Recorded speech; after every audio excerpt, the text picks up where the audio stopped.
2.5 millennia ago. That's how far back we have to go. China is fracturing. Warlords are tearing the country apart. It's the spring and autumn period, a poetic name for a time of absolute chaos. And out of this mess steps a figure who changes the way we think about conflict forever: Sun Tzu, or Master Sun. Now, here's the thing. Historians still argue about who he actually was. Some say he was a general named Sun Wu, serving the king of Wu. Others claim he's a composite character, a myth made up of several military geniuses. But frankly, it doesn't matter, because the work speaks for itself. He didn't write a philosophy book for people to debate in a classroom. He wrote a manual on survival. He wrote The Art of War. It's short, 13 chapters. You can read it in an afternoon. But don't let the brevity fool you. It is dense. Sun Tzu argues that warfare is the greatest affair of the state, the province of life and death. He warns that you cannot treat conflict lightly. If you do, you die. Or in your case, you go broke, you get fired, you lose. He brings a terrifyingly pragmatic view to the table. He points out that the moral high ground is useless if you get outmaneuvered. He tells us that the highest form of generalship isn't slaughtering the enemy, it's breaking their resistance without fighting at all.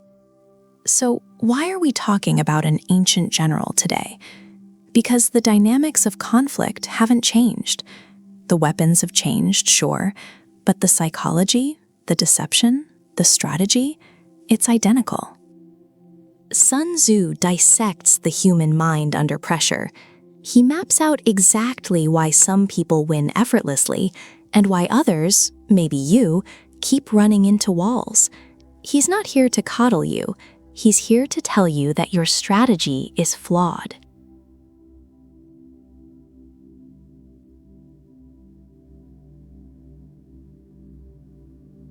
Sun Tzu argues that you didn't lose when the rejection letter came.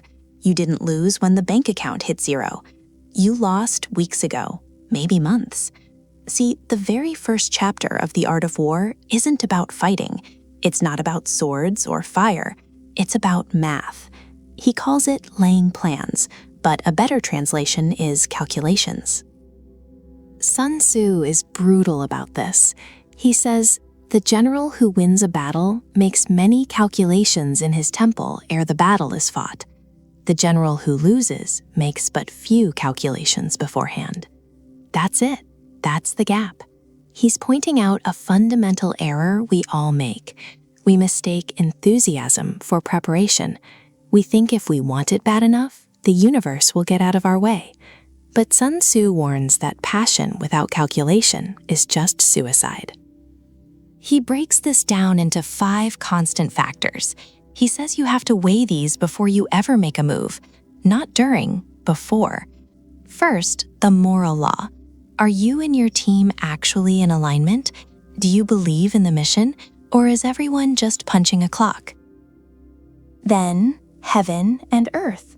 This is his way of asking, do you understand the timing?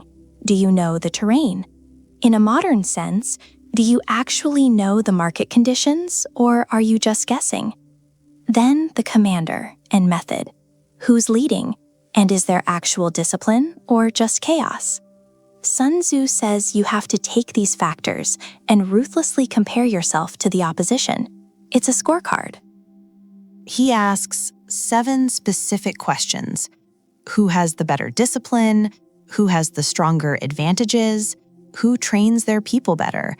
And here's the scary part. He says, by means of these 7 considerations, I can forecast victory or defeat. He doesn't say I can guess, he says I can forecast.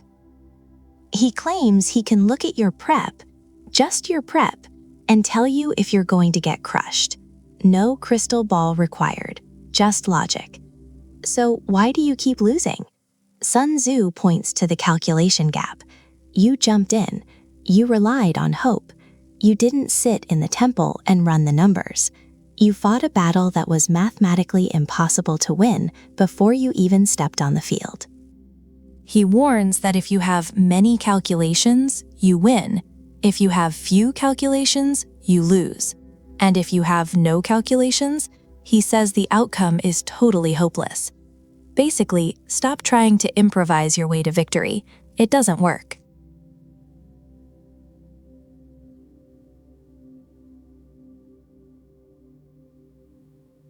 Sun Tzu doesn't view war as a place for glory.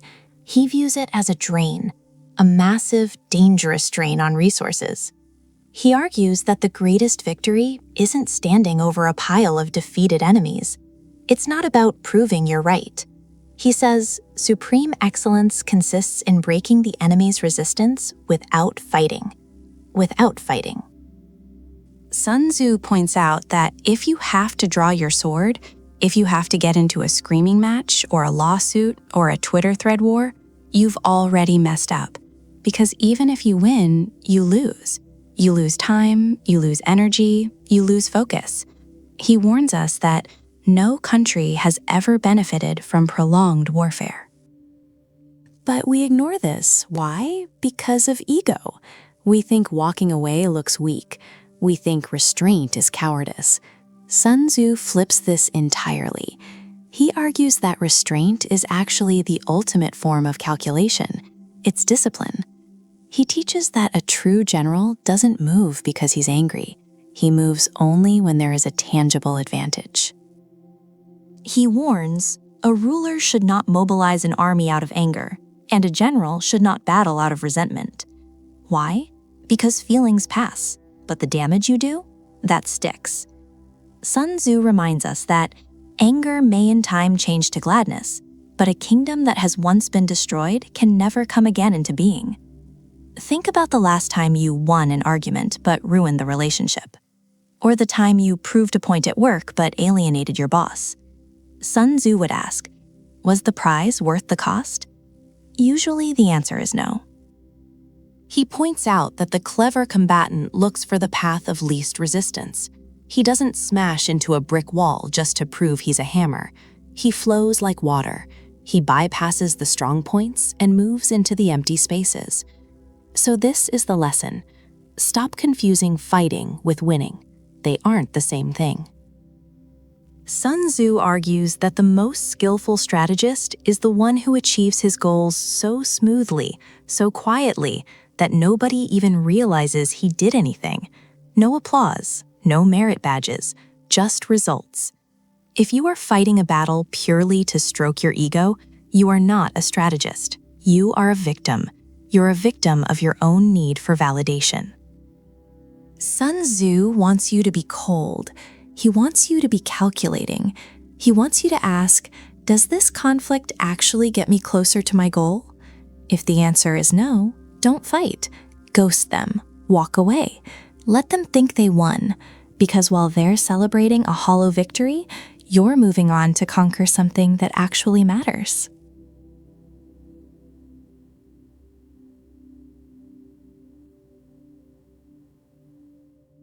Sun Tzu doesn't view endurance as a strategy. He views it as a slow bleed. Sun Tzu looks at history, he looks at conflict, and he makes a very blunt observation. There is no instance of a nation benefiting from prolonged warfare. Not rarely, never. Think about that. He argues that time is not your friend, it's the enemy's greatest asset. Because when you drag a conflict out, whether it's a lawsuit, a business rivalry, or a literal battle, you aren't showing strength, you're draining your treasury. He warns that when the army engages in protracted campaigns, the resources of the state will not suffice. You go broke. But it's not just about money, it's about sharpness. Sun Tzu talks about dulling your weapons and dampening your ardor. That's a fancy way of saying you lose your edge. The longer you fight, the tired you get, the sloppy you get. He points out that when your troops are exhausted and your supplies are gone, that's exactly when other enemies swoop in to take advantage of your distress. You're so busy enduring the first fight that you're defenseless against the second one. He makes a distinction here that most people miss. We think the goal is to fight. Sun Tzu says, No, the goal is to win, and winning requires speed.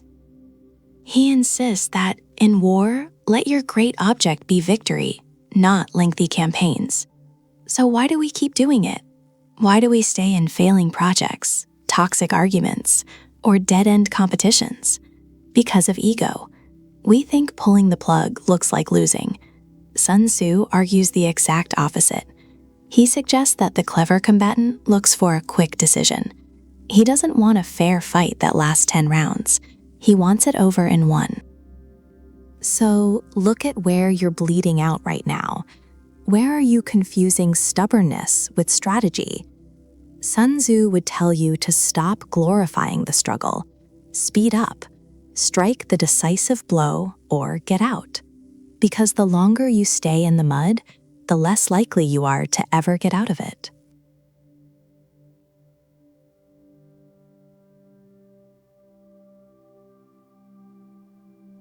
You probably think consistency is a virtue, but Sun Tzu says it's exactly why you're losing. He argues that in war, and in life, rigidity is death. He doesn't compare the ultimate warrior to a mountain or a stone wall. He compares them to water. This is one of his most famous, yet most misunderstood concepts. He points out that water has no constant shape. It doesn't have an ego. It doesn't try to smash through a rock if it can flow around it.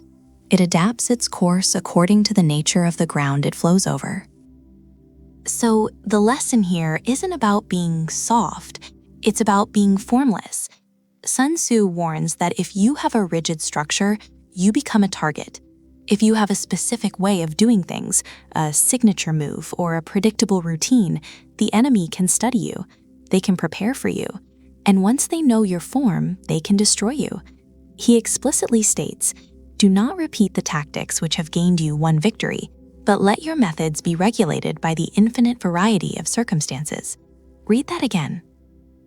Just because it worked yesterday doesn't mean it will work today. Actually, because it worked yesterday, your competition is now expecting it today. But you're stubborn. You fall in love with your own ideas. You cling to a strategy because it's comfortable or because you spent 6 months building it. You refuse to change when the market shifts or when the opponent changes their stance. Sun Tzu calls this a failure of observation. He notes that military tactics are like unto water. Water runs away from high places and hastens downwards. It responds to gravity. It responds to reality. It doesn't argue with the terrain. When you are rigid, you are arguing with reality. He teaches that victory isn't something you pack in your bag and bring to the battlefield. It's something you manufacture in real time, in relation to the enemy you are facing right now, not the enemy you faced last year, not the enemy you wish you were facing, the one right in front of you. If they move left, you have to flow right. If they condense, you disperse. If they relax, you strike. But you can't do any of that if you are frozen in a set structure. Sun Tzu argues that the only constant in war is change. He says, there are no constant conditions. So if your strategy is fixed, you are fighting a changing world with a static tool. You will break. To win, you have to abandon your obsession with the way it's supposed to be. You have to look at what is, be fluid, be responsive, because the moment you solidify, the moment you stop moving, is the moment you've lost.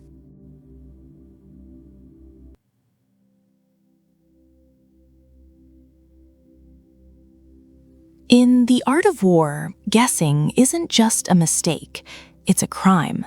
Sun Tzu is obsessed with information, absolutely obsessed. He dedicates an entire chapter, the final chapter actually, just to the use of spies, to intelligence. He warns that moving a massive army without knowing exactly what's waiting for you isn't bravery, it's sheer stupidity.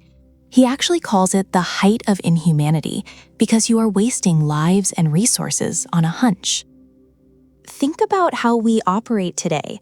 We launch a product, we start a negotiation, we enter a debate, and usually we're relying on assumptions. We think we know what the other side wants. We hope the market is ready. Sun Tzu shreds this approach. He points out that foreknowledge cannot be gotten from ghosts and spirits, cannot be had by analogy, cannot be found out by calculation. Catch that? You can't ask the gods. You can't just look at what happened last year and assume it'll happen again. He insists that knowledge must be obtained from people, from reality, from the ground truth. If you don't have the data, you don't move, period. So why do we keep losing? Because we skip this part. It's boring. Research is tedious. We want the glory of the battle, right? We want the action. But Sun Tzu warns that the general who wins a battle makes many calculations in his temple before the battle is fought. The general who loses, he makes but few calculations beforehand. He's telling us that the win happens in the dark. It happens in the quiet room where you look at the facts. And here is the most famous line, the one everyone quotes but few actually practice. If you know the enemy and know yourself, you need not fear the result of 100 battles. We love that part. It feels good. But keep reading. He follows it up with the brutal reality. If you know yourself but not the enemy, for every victory gained, you will also suffer a defeat. That's a 50-50 shot, a coin flip. Is that what you want? To bet your career, your money, your relationships on a coin flip? And it gets worse. If you know neither the enemy nor yourself, you will succumb in every battle, every single one. Sun Tzu argues that most of us are stuck in that last category. We don't really know our own limits.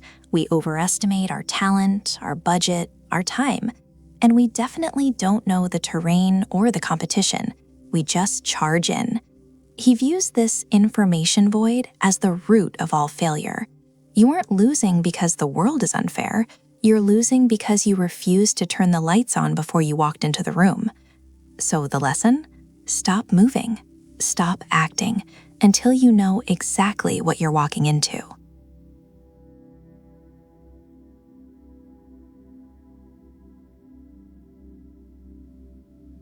See, most people walk into a negotiation, a debate, or a business deal, and they lay everything out on the table immediately. They think it builds trust, but Sun Tzu argues it just builds a target. He opens with one of his most famous lines, "All warfare is based on deception." Now, hold on. He's not telling you to be a liar. He's not telling you to be a fraud. He's telling you to be unreadable. He points out that when you are predictable, you are easy to defeat. If your opponent knows exactly what you want, they know exactly how to starve you of it. If they know your schedule, they know when to strike. If they know your strategy, they've already built the counter-strategy before you've even moved. Sun Tzu calls this having a form, and he warns that form is dangerous. He says the ultimate warrior has no form. They are like water. They adapt. They shift. You can't pin them down because there's nothing fixed to pin down. But you have a form. You have a pattern. You react to stress the same way every time. You follow the same playbook every quarter. And because of that, Sun Tzu says, you've handed the advantage to the enemy. He explicitly warns that if the enemy knows the place and time of the coming battle, his troops can rush from 1,000 miles to fight. Think about that. If they know where you're going to be, mentally or physically, they can concentrate all their energy right there. They can set the trap. But if they don't know, Sun Tzu argues that the enemy has to prepare for everything. They have to defend the left, the right, the front, the back, and because they have to defend everywhere, they are weak everywhere. He teaches that your unpredictability forces the opponent to spread their resources thin. It exhausts them. They spend all their energy guessing, trying to figure out if you're attacking or retreating, buying or selling. So look at your own losses. Did you lose because you are overpowered? Or did you lose because you were obvious? Sun Tzu suggests that you need to Let your plans be dark and impenetrable as night, and when you move, fall like a thunderbolt. Dark as night. That means silence. That means keeping your cards against your chest until the split second you play them. Because the moment you show your hand, the game is strictly about math. And if they have better cards, you lose. But if you hide your hand, you change the psychology of the game. You make them hesitate. You make them anxious. Stop broadcasting your next move. Stop telegraphing your intentions. Be formless.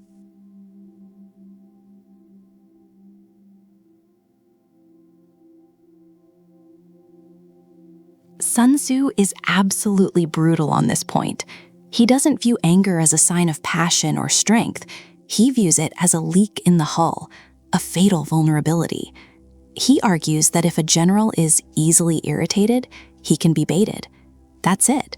If the enemy can control your emotional state, they control your movement. And if they control your movement, you're done. Think about the last time you made a massive mistake. A text you shouldn't have sent, a trade you shouldn't have entered, a bridge you burned. Was it calculated? Probably not. You were reacting to a poke, a jab. Sun Tzu warns us about this explicitly. He lists a choleric temper as one of the 5 dangerous faults of a general. Why?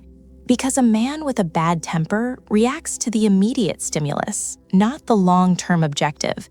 He sees red, so he stops seeing the map. Sun Tzu points out that a clever enemy will actually try to annoy you. He says, if your opponent is of choleric temper, seek to irritate him. He's telling the enemy to troll you, to push your buttons until you do something stupid. So here's the distinction.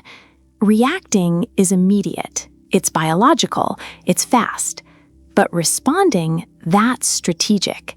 Sun Tzu teaches that a warrior's mind must be like water, still until it needs to crash. You can't be still if you're boiling over with rage or pride. He gives this incredible warning about the permanence of emotional decisions. He says, no ruler should put troops into the field merely to gratify his own spleen. No general should fight a battle simply out of pique. Gratify his own spleen. He's talking about venting, doing something just to make yourself feel better in the moment. And here is the kicker, the part that usually stops people cold. Sun Tzu explains why this is forbidden. He says, for while an angered man may again be happy, and a resentful man again be pleased, a state that has been perished can never be restored, nor can the dead be brought back to life. The emotion is temporary. You'll get over the anger in an hour, maybe a day. But the wreckage you caused while you were angry, that's permanent. The money lost is gone. The reputation ruined stays ruined. Sun Tzu demands that we separate the ego from the action. When you react, you are letting the situation dictate your terms. You are fighting on the enemy's ground. But when you pause, when you refuse the bait, you force them to come to you. You strip them of their easiest weapon, your own lack of self-control. So the lesson? Stop bleeding out because you couldn't handle a scratch. Don't move until you see the advantage. If there's no advantage and you're just moving because you're ticked off, stay put.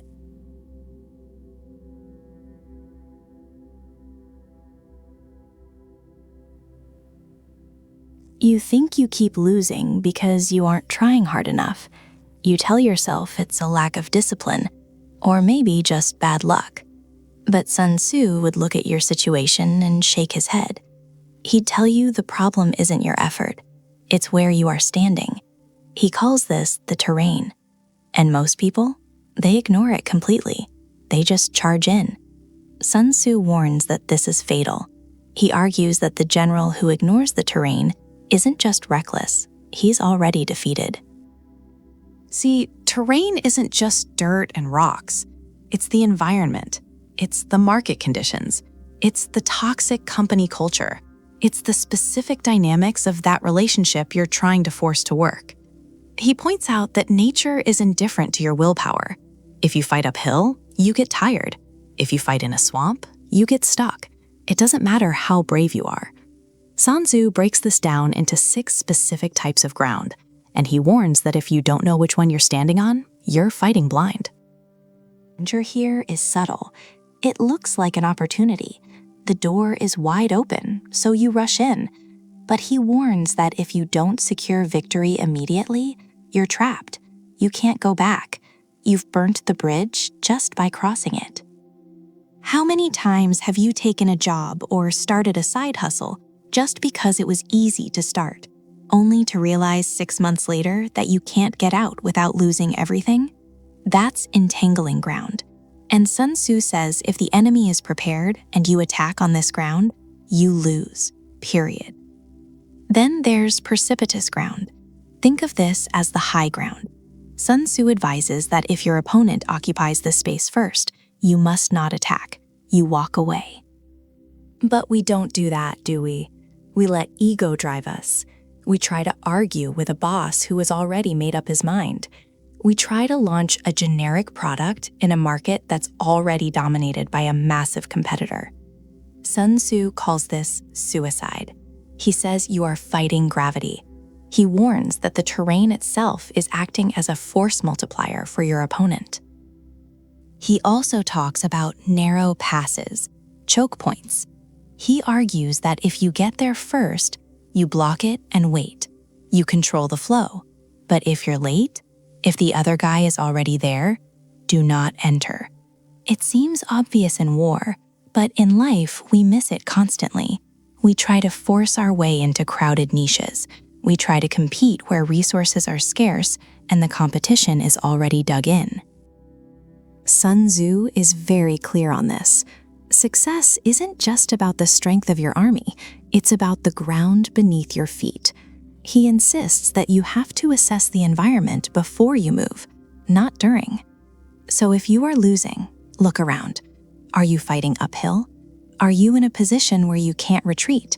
Are you trying to squeeze through a narrow pass that's already blocked? Sun Tzu says the skilled strategist chooses the ground where victory is natural. The amateur chooses the ground where victory is a struggle. Stop banging your head against the wall. The wall isn't going to move. Sun Tzu would tell you to move instead. Find better ground.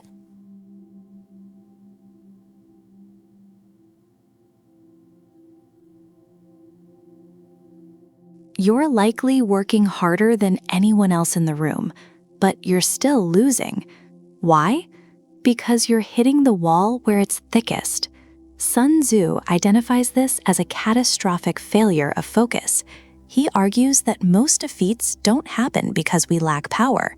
They happen because we apply that power in the absolute worst place. We attack strength. It's ego, pure ego. We see a competitor who is strong, dominant, and established, and we think, I'm going to beat them at their own game. Sun Tzu calls this madness. He warns that attacking an enemy's stronghold, their walled cities, is the lowest form of strategy. It's a resource pit. It drains your energy, depletes your morale, and leaves you vulnerable. Think about it. If you're launching a business, why would you try to beat Amazon on shipping speed? That is their fortress. That is their strength. If you attack there, you will lose. Sun Tzu explicitly compares military tactics to water.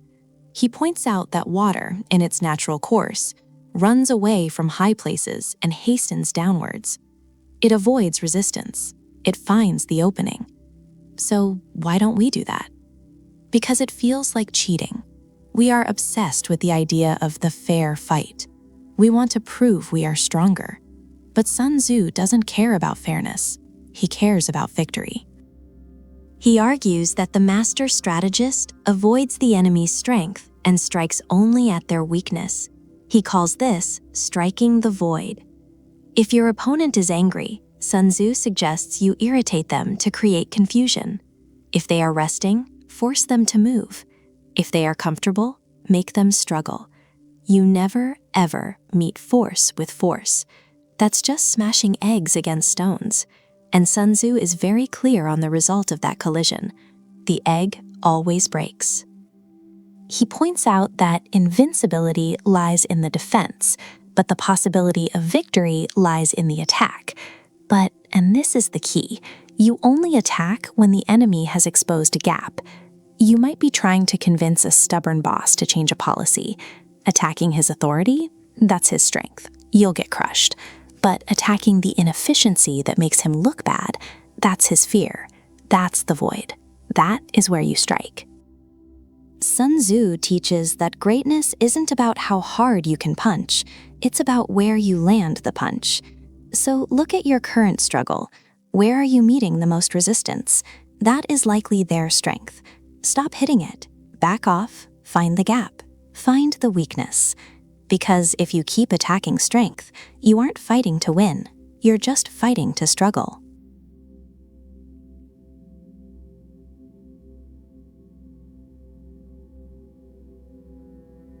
Here is where most people get it wrong. Completely wrong. We're conditioned to think that winning means crushing the opposition. We think it's about the loudest argument, the most aggressive, hostile takeover, or the bloodiest battle. We think victory looks like a knockout punch. But Sun Tzu, he flips the table on that entire idea. He argues that fighting is actually a failure of strategy. This is the most famous concept in the art of war, but it's also the most misunderstood.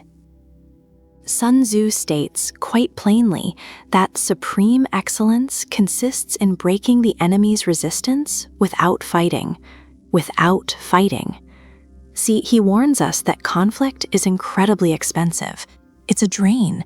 It eats up resources, it tires out your people, and it costs money. If you have to fight a long, drawn-out war to get what you want, you've paid too high a price for it. Even if you win, you're weaker than when you started.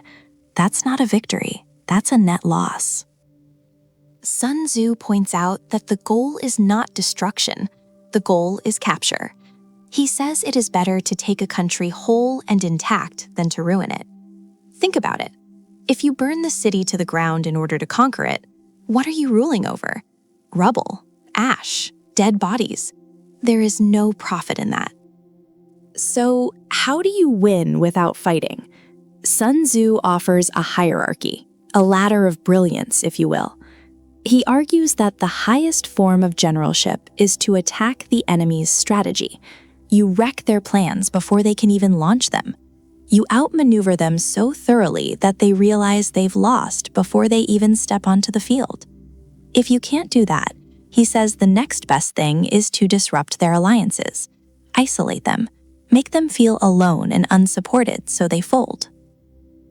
Only when those options are gone does he suggest attacking their army. That's brute force, that's messy. And the absolute worst option, the one he calls the lowest form of warfare, besieging walled cities. He warns that attacking a fortified position is a disaster. It takes months to prepare the machines. You lose a third of your men just trying to climb the walls. It's a meat grinder. Sun Tzu implies that if you find yourself banging your head against a wall, figuratively or literally, it's because you weren't smart enough to win earlier. You ran out of ideas, so you resorted to force. Why do you keep losing? Maybe it's because you're obsessed with the fight. You're focusing on the clash, the argument, the struggle. Sun Tzu teaches us that the master strategist focuses on the outcome. He wants the prize, not the battle. He wants to win in a way that leaves his own strength intact. So the ultimate lesson is this. If you are relying on brute strength to get what you want, you are doing it the hard way, and usually the losing way. Real skill is winning so smoothly that nobody even realizes a war took place.